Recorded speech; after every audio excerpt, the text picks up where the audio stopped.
नारायणपुर नाम के छोटे से गांव में एक बुढ़िया रहती थी, सुमित्रा। उसके दो बेटे थे, मनोहर और रवि।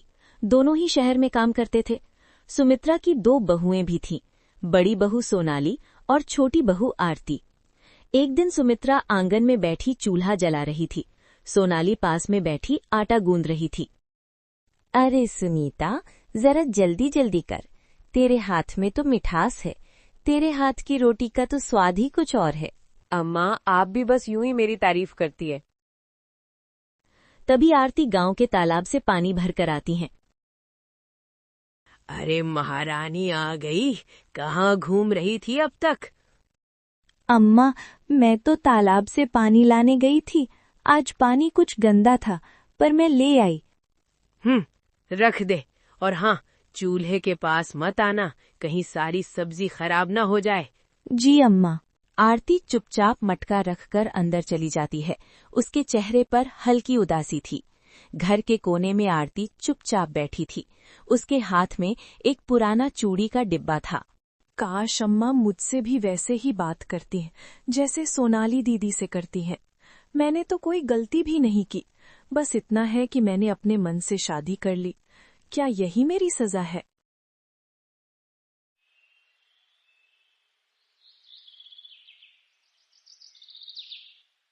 शाम का समय।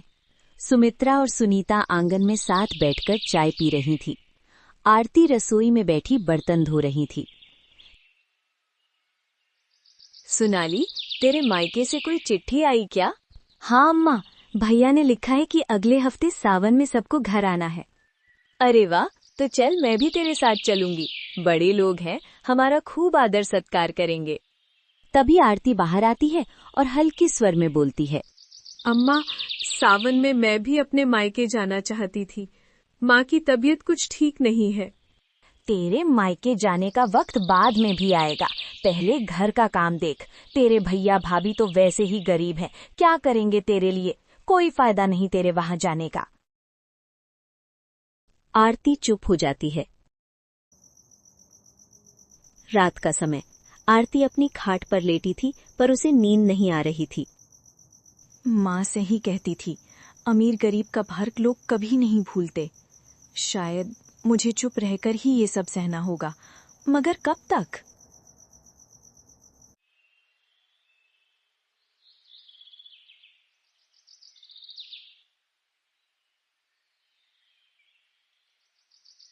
सुबह का समय।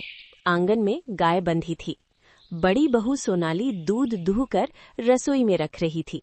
अचानक उसका हाथ फिसल जाता है और दूध का बर्तन गिर जाता है और दूध फैल जाता है। अरे बाप रे, ये क्या हो गया? अम्मा को पता चला तो मुझे बहुत डांट पड़ेगी। कुछ पल सोचने के बाद उसके चेहरे पर चालाकी भरी मुस्कान आ जाती है।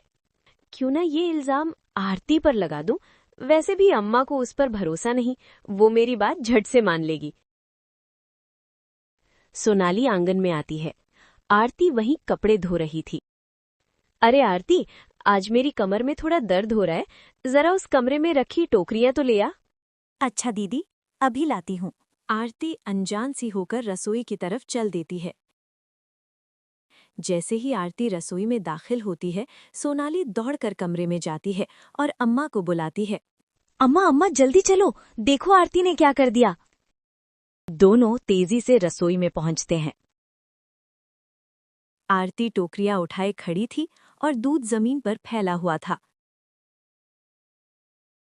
ये देख बुढ़िया गुस्से से लाल हो जाती है। ये क्या है आरती, इतना सारा दूध गिरा दिया? अरे कलंकनी, कभी कुछ अच्छा भी करेगी तो? नहीं अम्मा, मैं तो अभी अभी आई हूँ, ये दूध पहले से गिरा हुआ था। अरे ये झूठ बोल रही है, मैंने खुद देखा। ये बर्तन को टक्कर मार गई और अब बातें बना रही है। नहीं दीदी, मैं कसम खाती हूँ, ये दूध मैंने नहीं गिराया। बस ज्यादा जुबान मत चला। तूने गलती की है और अब इसकी सजा तुझे मिलेगी। आज घर का सारा काम तू ही करेगी, और हाँ, आज जंगल से लकड़ी भी तू ही लाएगी। जी, मैं कर लूंगी। वो चुपचाप रसोई से निकल जाती है। उसके हाथ कांप रहे थे, पर चेहरे पर बेबसी थी। वो आंगन में आकर कपड़े धोने लगती है। जो गलती मैंने की ही नहीं, उसका बोझ भी मुझे ही उठाना होगा। ये दुनिया कभी सच का साथ क्यों नहीं देती? इस प्रकार सुबह से आरती बिना रुके काम कर रही थी। घर बहारना, पानी भरना, जानवरों को चारा डालना, सब कुछ उसके हिस्से में आ गया था। बर्तन मांजने के बाद वो रसोई में जाती है। एक झोले में कुछ रोटियां और थोड़ी सब्जी रखती है। जंगल तक का रास्ता लंबा है, वापस आने में देर हो जाएगी, यहीं रास्ते में खा लूंगी। वो चुपचाप हाथ में झोला और कंधे पर कुल्हाड़ी डालकर लकड़ी लेने निकल पड़ती है। आरती के जाते ही आंगन में सुमित्रा और सोनाली साथ बैठ जाती हैं। दोनों धीमे स्वर में बातें कर रही थी। अम्मा, एक बात कहूं, अगर ये आरती ऐसे ही जिंदा रही तो हमेशा हमें लोगों के ताने सुनने पड़ेंगे। तू कहना क्या चाहती है सोनाली? देखो अम्मा, अभी ये अकेली जंगल गई है, वहाँ रास्ता सुनसान है। भगवान करे इसके साथ कोई हादसा हो जाए और ये जिंदा घर लौटे ही ना। सही कह रही है तू सोनाली, अगर ये मर जाएगी तो मैं शंकर की दूसरी शादी कर दूंगी, किसी अच्छे घर में, और वो भी अच्छे दहेज के साथ। हाँ अम्मा, आज ही मौका है। जंगल के पास जो गहरी खाई है ना, अगर वहाँ धक्का लग जाए तो किसी को पता भी नहीं चलेगा। सोनाली, वो सब तो ठीक है, लेकिन अभी हम ऐसा कुछ नहीं करेंगे। समय आने दे, सब हमारे मन मुताबिक होगा। वहीं दूसरी ओर आरती खेतों के रास्ते से जंगल की तरफ जा रही थी। सूरज सिर पर था। काश अम्मा और दीदी मुझे समझ पाती। मैं तो बस इस घर की बहू ही नहीं, उनकी बेटी बनना चाहती हूँ। पर उसे पता नहीं था कि पीछे से उसकी मौत की साजिश रची जा चुकी है। दोपहर का समय, आरती जंगल के भीतर पहुंच चुकी थी। वो कुल्हाड़ी से सूखी लकड़ियां काट रही थी। कई घंटे बीत गए थे। आरती ने लकड़ियों का एक बड़ा गट्ठर बांध लिया था, मगर उसके हाथ कांप रहे थे और पीठ में दर्द हो रहा था। इसके बाद आरती गट्ठर को एक पेड़ के नीचे रखती है, फिर झोला खोलकर 2 रोटियां और सब्जी निकालती है। हे भगवान, ये कैसी किस्मत दी है। अपना घर होते हुए भी अपनेपन से दूर हूँ। वो पहला टुकड़ा तोड़कर खाने ही वाली होती है कि झाड़ियों से एक छोटा सफेद खरगोश बाहर आता है। उसकी आंखों में मासूमियत दिख रही थी। अरे, तू भी भूखा है क्या? आरती अपने हाथ से थोड़ा रोटी का टुकड़ा तोड़कर खरगोश की तरफ डाल देती है। खरगोश जल्दी जल्दी कुतरने लगता है। खा ले, शायद तेरे लिए यही सबसे अच्छा दिन हो। रोटी खाने के बाद खरगोश उछलता कूदता जंगल की झाड़ियों में गायब हो जाता है। उसी समय पगडंडी से एक बूढ़ा आदमी आता है। सिर पर एक पुराना टोकरा रखा था जिसमें कुछ कपड़े रखे थे। बूढ़ा आदमी आरती को इस प्रकार बैठा देखकर रुकता है। बेटी, तू इस सुनसान जंगल में अकेली क्या कर रही है? काका जी, मैं बस कुछ लकड़ी लेने आई हूँ। पर ये तेरे हाथों में छाले और आंखों के आंसू, ये बता तू किस मुसीबत में है? आरती उसकी ओर देखती है। उसके होंठ कांपते हैं, जैसे वो पहली बार किसी अजनबी से अपना दर्द कहने वाली हो। बाबा, मेरा नाम आरती है। मैं नारायणपुर गांव की रहने वाली हूँ, लेकिन मेरी सास और जेठानी मुझे अपनाते नहीं। जो गलती मैंने की ही नहीं, उसके लिए मुझे रोज अपमान सहना पड़ता है। आरती टूटे टूटे शब्दों में अपनी पूरी कहानी बता देती है। बेटी, ये दुनिया कभी कभी अच्छे लोगों को ही ज्यादा कसौटी पर परखती है, पर तू चिंता मत कर, तेरा भी समय जरूर आएगा। अनीता बूढ़े की थकी आंखें और दुबला पतला शरीर देखती है। बाबा, अब भूखे लग रहे हैं, मेरे पास थोड़ी रोटियां हैं, आप खा लो। नहीं बेटी, तू खुद के लिए लाई है, तू ही खा ले। बाबा, मैं कई रोटी खा चुकी हूँ और शायद ही आपके लिए ही बच गई थी। कृपया आप इन्हें खा लीजिए। फिर काफी मान मनोवल के बाद बूढ़ा रोटी और थोड़ी सब्जी खा लेता है। रोटी खाने के बाद गंभीर स्वर में बोलता है।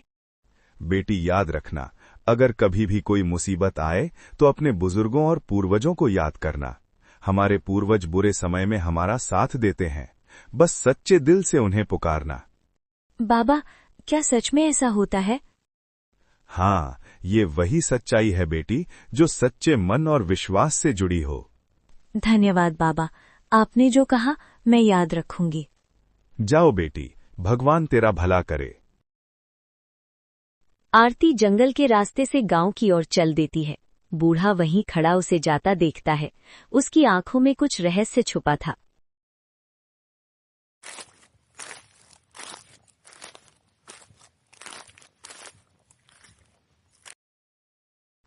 शाम का समय, दिन भर की थकान के बावजूद आरती ने पूरे घर के लिए खाना तैयार किया। रोटियों की महक पूरे आंगन में फैल गई थी। अम्मा, खाना तैयार है, सब आकर खा लीजिए। इसके बाद दोनों सास बहू एक साथ बैठकर खाना खाते हैं। आरती भी बचा हुआ खाना खाती है और सारा काम निपटाकर सोने चली जाती है। रात का गहरा सन्नाटा, तीनों आराम से सो रही थीं। तभी अचानक घर की दीवारें हल्की हल्की कांपने लगती हैं और कहीं से अजीब सी खड़खड़ाहट सुनाई देती है। माँ जी, ये कैसी आवाज है? लगता है ये आवाज आंगन के उस कोने वाले कमरे से आ रही है।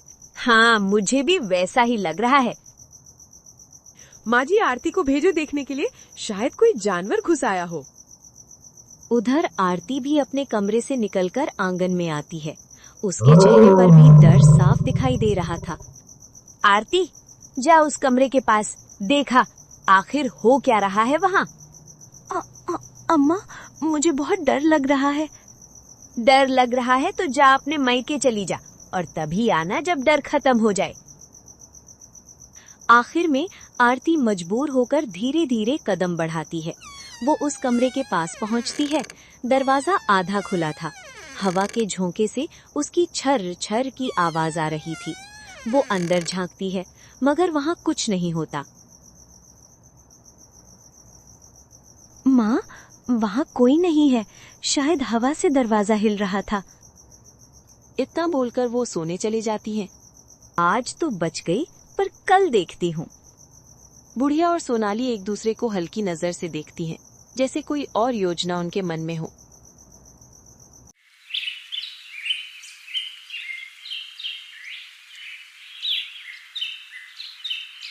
सुबह का समय, आंगन में धूप फैल रही थी।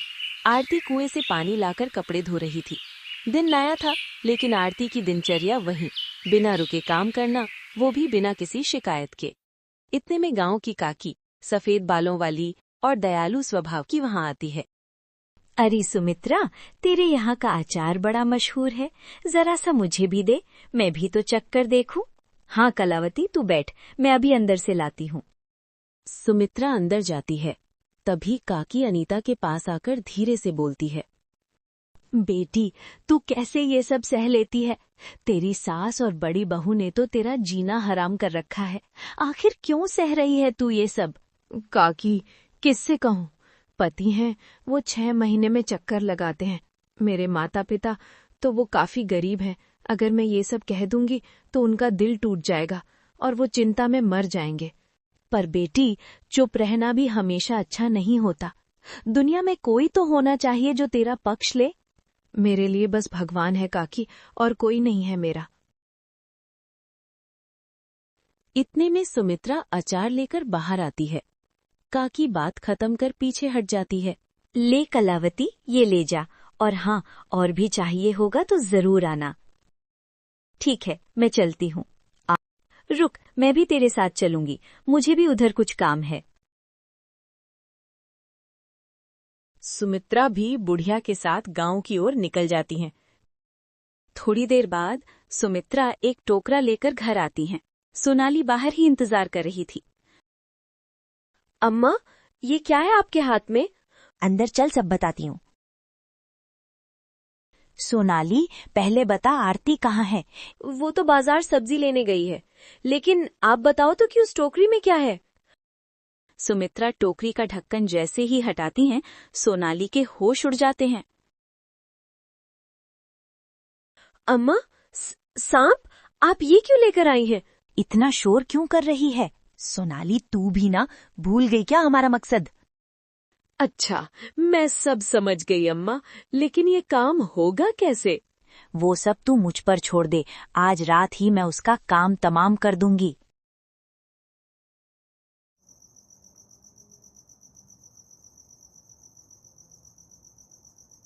रात का समय था।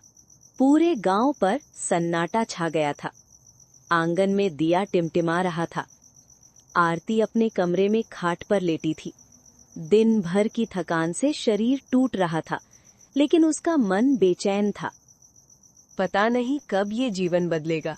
भगवान, बस इतनी शक्ति देना कि मैं गलत ना बनूं। उधर रसोई के कोने में सुमित्रा और सोनाली धीमे स्वर में बातें कर रही थीं। टोकरा उनके बीच रखा था। भीतर एक जहरीला काला सांप कुंडली मारे पड़ा था। अम्मा, कहीं ये सांप हम पर ही न चढ़ाए। चुप कर, डरपोक मत बन। आज अगर ये काम हो गया तो हमेशा की मुसीबत खत्म। पर अम्मा, अगर किसी ने देख लिया तो मुझे तो बहुत डर लग रहा है। रात गहरी है और घर पर हम दोनों के सिवा है ही कौन। आरती का कमरा सबसे अलग है। बस टोकरा खोलकर अंदर रख देंगे। तू यहीं खड़ी रह, मैं अंदर रखती हूँ। दोनों दबे पांव आरती के कमरे की ओर बढ़ती हैं। सुमित्रा आरती के मौत की साजिश रच रही थी, लेकिन उसकी ये साजिश उस पर ही भारी पड़ेगी ये उसे भी नहीं मालूम था। अचानक सुमित्रा का पैर फिसलता है और वो मुंह के बल गिर जाती हैं। उसके हाथ का टोकरा भी नीचे गिर जाता है और सांप बाहर निकल जाता है। अरे रे रे! सांप अचानक उछलता है और सीधा सुमित्रा की तरफ मुड़ जाता है। अम्मा, सांप! सांप तेजी से सुमित्रा के पैर की ओर लपकता है और डस लेता है। सुमित्रा जमीन पर गिर पड़ती है। सोनाली का चेहरा सफेद पड़ जाता है। नहीं, ये क्या हो गया? सोनाली एक पल भी नहीं रुकती और चीखती हुई घर से बाहर भाग जाती है। मैं कुछ नहीं जानती। आरती अपने कमरे से चीख सुनकर बाहर दौड़ती है। अम्मा, अम्मा, ये क्या हो गया? वो देखती है कि सुमित्रा जमीन पर पड़ी तड़प रही है। पैर नीला पड़ने लगा है। आरती, मुझे बचा ले। आरती की आंखों में आंसू आ जाते हैं, लेकिन वो एक पल भी नहीं रुकती। अम्मा, घबराइए मत, मैं कुछ करती हूँ। उसी पल उसे जंगल में मिले बूढ़े बाबा की बात याद आती है। आरती आंखें बंद कर दोनों हाथ जोड़ लेती है। हे भगवान, हे मेरे पूर्वजों, अगर मैं सच्ची हूँ तो मेरी अम्मा की जान बचा लो। तभी आंगन में अचानक हल्की सी रोशनी फैलती है। हवा तेज चलने लगती है। सामने वही जंगल वाला बूढ़ा आदमी खड़ा दिखाई देता है। उसके हाथ में वही पुराना टोकरा और जड़ी बूटियां थीं। बाबा, आप यहाँ? डरो मत बेटी, समय आ गया है कि मैं तुम्हारी मदद करूं। जहां सच्चाई पुकारती है वहां मुझे आना ही पड़ता है। बूढ़ा आदमी सुमित्रा के पास बैठता है और जड़ी बूटियां घाव पर लगाता है और मंत्र बुदबुदाने लगता है। कुछ ही देर में सुमित्रा की सांसें सामान्य होने लगती हैं। वो उठकर बैठती है। उसकी आंखों में शर्मिंदगी के सिवा कुछ नहीं था।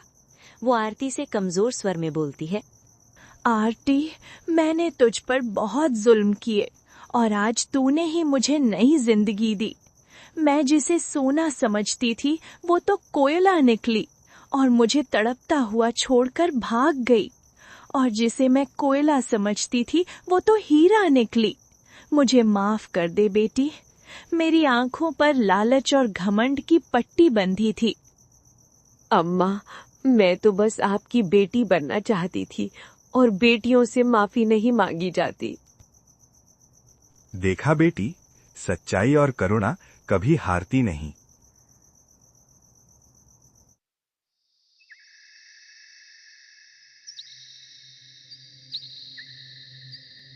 सुबह होते होते गांव में खबर फैल जाती है।